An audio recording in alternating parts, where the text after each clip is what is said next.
सबके पास ATM card तो होता है, लेकिन एटीएम कार्ड रहने के बाद जो है आपको पैसा मिलेगा, आप जो है पैसा प्राप्त कर सकते हैं, आपके परिवार जो है उस पैसे को ले सकते हैं। आखिर कैसे लेंगे?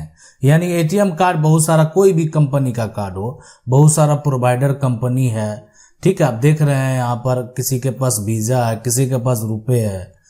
अब कार्ड में भी अलग अलग लोग अपना टाइप लेते हैं, गोल्ड लेते हैं, सिग्नेचर लेते हैं, प्लेटिनम लेते हैं। तो जो कार्ड है उसके अलावा भी बहुत सारे जो टाइप हैं कार्ड के, तो जो भी कार्ड है, आप एटीएम कार्ड लिए हैं किस लिए, यानी डेबिट कार्ड है जो है, आप ये डेबिट कार्ड का उपयोग कर रहे हैं, यानी कोई ट्रांजैक्शन के लिए कर रहे हैं। पैसा अगर आप एटीएम से जो है निकालना चाहते हैं, वो भी एक ट्रांजैक्शन है, उसके लिए कर रहे हैं। लेकिन आपको क्या पता है कि यहाँ पर वो आपके खाते में तो जो पैसा है वो है ही, इसके अलावा क्या बेनिफिट मिल रहा है इस कार्ड पे। ये जो कार्ड आप रखे हुए हैं, बहुत सारा कार्ड जो आप रखे हुए हैं, ठीक है, इस कार्ड पे एक्चुअल में आपको क्या फायदा हो रहा है? इन प्रोवाइडर कंपनी के द्वारा फायदा जो है एक तरह से दिया जा रहा है, या किसके द्वारा फायदा दिया जा रहा है? तो जानना आज, अगर आप ये जो इन्फॉर्मेशन, अगर आप एटीएम कार्ड रखे होंगे, आपके पास घर में अगर एटीएम कार्ड होगा, तो ये जानकारी आपके लिए बेहद महत्वपूर्ण है। यानी एटीएम कार्ड पर जो है कैसे आप पैसा को प्राप्त कर सकते हैं, क्या करना पड़ेगा, कहां जाके जो एक तरह से क्लेम कर सकते हैं, क्या कंडीशन है इसके लिए। तो चलिए इसको समझते हैं। सबसे पहला तो एक्चुअली यहां पर यह है कि अगर आपके पास एटीएम कार्ड है, आपके पास डेबिट कार्ड है, तो इसको बोलते हैं यानी डेबिट कार्ड इंश्योरेंस। और ये इंश्योरेंस जो है ना, ये इंश्योरेंस की अगर बात करें तो ये इंश्योरेंस आपको कब मिलेगा? ये इंश्योरेंस क्लेम आप तब कर पाएंगे, और ये इंश्योरेंस जो मिलता है वो 1 लाख से लेकर, है ना, 1 लाख से जो है लेकर 20 लाख तक का होता है। ये आप समझ लें कि 1 लाख से लेकर कितना तक, 20 लाख तक का होता है। लेकिन आखिर ये इंश्योरेंस मिलेगा कैसे? ये इंश्योरेंस जो 1 लाख है से लेकर 20 लाख तक जो दिया गया है, जो कि आपके डेबिट कार्ड के साथ फ्री मिलता है, तो आखिर ये आप कैसे प्राप्त कर पाएंगे?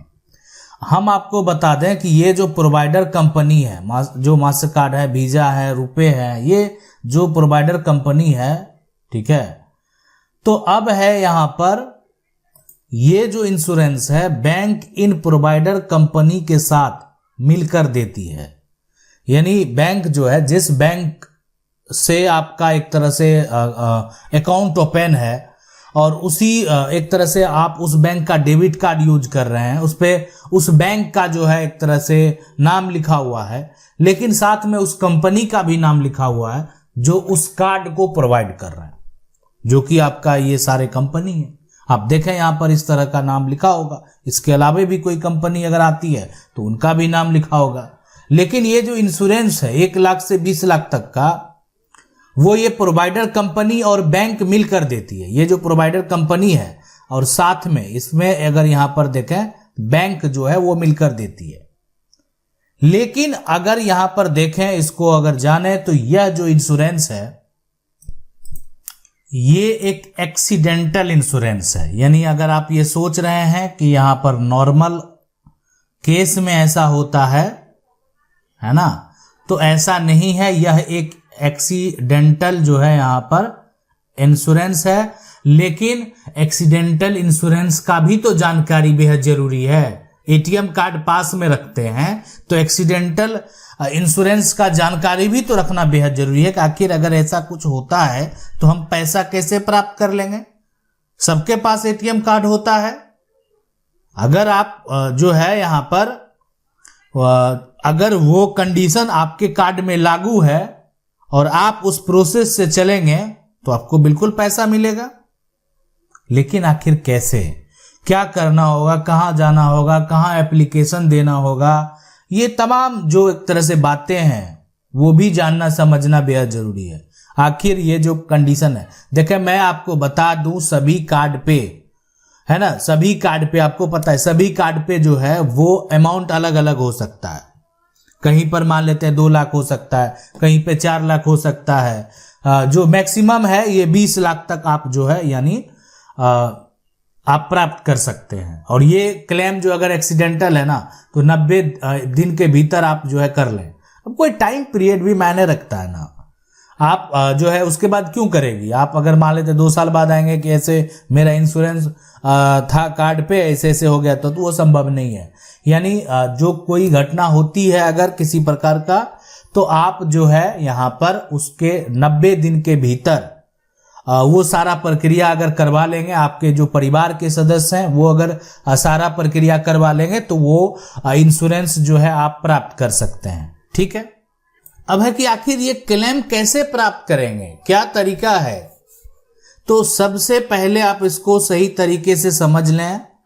अगर आप इस क्लेम को प्राप्त करना चाहते हैं तो आपको सबसे पहले जो बैंक आपका जो है, ठीक है, तो बैंक का जो शाखा जो आपका जहां पर शाखा है, आपका जो अकाउंट जहां पर ओपन हुआ है, शाखा से आपको क्या करना है, संपर्क करना है। और संपर्क करने के साथ साथ आपको एक वहां पर जो है आवेदन भी देना है, आवेदन भी यहां पर देना है। और आवेदन में तो सारा बात आप मेंशन करेंगे कि जो जिनका यहां पर खाता था अब उनका एक्सीडेंट के कारण जो है अब वो डेथ कर गए या कोई बड़ा एक तरह से खतरा हो गया, जो भी है वो जानकारी आप देंगे।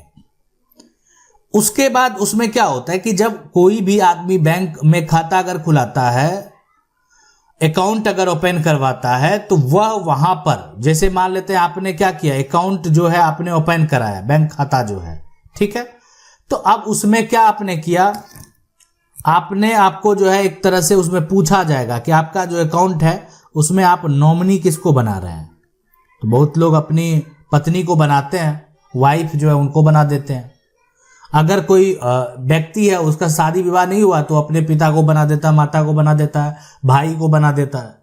तो जो भी नॉमिनी आपने दर्ज वहां पर आपने कराया बैंक में, ठीक है, तो आप आवेदन करेंगे तो जो नॉमिनी होगा अब बैंक के द्वारा आपको बोला जाएगा कि आप जो डॉक्यूमेंट है, जो एक तरह से इंपॉर्टेंट डॉक्यूमेंट है, दस्तावेज है, दस्तावेज जो आपको मांगा जा रहा है वो आप जमा करा दें, ठीक है, ताकि वो दस्तावेज अब क्या हो सकते हैं वो भी जानना बेहद जरूरी है। तो खास करके जो व्यक्ति अगर मान लेते मर गया, उसका मृत्यु प्रमाण पत्र, हॉस्पिटल का एक तरह से रिपोर्ट हो गया, ठीक है, किसी प्रकार का कोई किस प्रकार से हुआ है डेथ, तो वो पूरा डिटेल, तो ये सभी दस्तावेज देने पड़ते हैं, जरूरी दस्तावेज हैं, ठीक है। अब है यहां पर कि ये दस्तावेज अगर आप जमा कर देंगे तो नॉमिनी के खाते में जो है पैसा कितने दिनों तक आ जाएगा, ठीक है। तो अगर ये डॉक्यूमेंट आप जमा कर देते हैं तो सिर्फ आप समझ सकते हैं कि 45 दिन के अंदर पैसा आ जाएगा, है ना। नियम बना हुआ है, नियम है, 45 दिनों के अंदर आपके खाते में पैसा आ जाएगा। तो अगर आप पैसा जो है अगर आप जानते हैं तो ये जो नियम है, कानून है ना, जब कभी ऐसा सिचुएशन हो तो फॉलो करना चाहिए उसको। आप अपना जो अमाउंट है उसको प्राप्त करने के लिए आप ये फॉलो कर सकते हैं। टाइम पीरियड होता है, ठीक है, मान लेते हैं 10 दिन के बाद हम नहीं कर पाए, 20 दिन नहीं कर पाए, ऐसे प्रयास रहता है कि ठीक है, जो भी प्रक्रिया है, जब कोई व्यक्ति की मृत्यु हो जाती है उसके बैंक के खाते से पैसा जब आप निकाल सकते हैं तो ये प्रक्रिया क्यों नहीं कर सकते। तो इसीलिए जो ये प्रक्रिया है उसको प्रक्रिया में रहने दें, ठीक है। यानी आप जो है कम से कम उसको जान रहे हैं, आपके पास आइडिया है कि आपको कितना जो पैसा मिलने वाला है। तो आप उसके लिए या जो भी है, आपको नहीं भी पता, आपके पास जो भी कार्ड है आप जा सकते हैं, ये कंडीशन वहां पर रख सकते हैं, ठीक है। अब है कि सवाल और समस्या सबसे बड़ा यहां पर यह है कि अगर नॉमिनी का नाम दर्ज नहीं है तब देखें उसके बाद नॉमिनी का वहां पर जो है नाम एक वंशावली के आधार पर उसके उत्तराधिकारी जो भी होंगे, मान लेते हैं जिनकी मृत्यु हुई है उनका एक बेटा है, ठीक है, एक और बेटा है और साथ में एक बेटी है और उनकी पत्नी है, तो सभी को पैसा मिलेगा, सभी उस पैसे के बराबर के हकदार हैं। और सभी जो है यानी अब ये ज्वाइंट हो गया, सभी के का खाता जो ऐड होगा और सभी का जो शेयर है वो सभी के खातों में डाल दिया जाएगा। कोई एक व्यक्ति अगर मान लेते हैं उनकी पत्नी अपने खातों में पैसा लेना चाहती है तो इसमें बेटा बेटी का एक एनओसी बैंक को देना होगा कि बैंक में वो एनओसी दे देंगे, ताकि जो है अगर बेटा बेटी बालिक है उनका तो डायरेक्ट वो पैसा जो है उनके पत्नी के अकाउंट में चला जाएगा। तो ये पूरा प्रक्रिया होता है। आशा करते हैं वीडियो अच्छा लगा होगा। वीडियो को लाइक जरूर कर दें। चैनल को पहली बार देख रहे हैं सब्सक्राइब करके जो बेल आइकन है उसको जरूर दबा लें। मिलते हैं अगले वीडियो में, तब तक के लिए जय हिंद।